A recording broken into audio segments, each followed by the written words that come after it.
Ironikus, hogy az ember azért dolgozik, hogy dolgozhasson, nem de? Mit keres maga a táncterembe?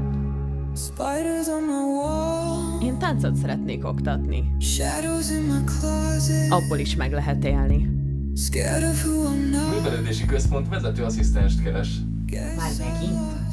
Értesíteni fogjuk, milyen döntés született.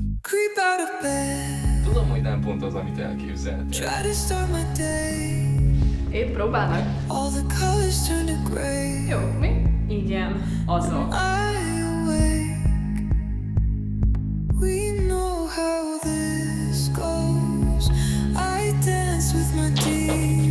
Jöjjön kérem.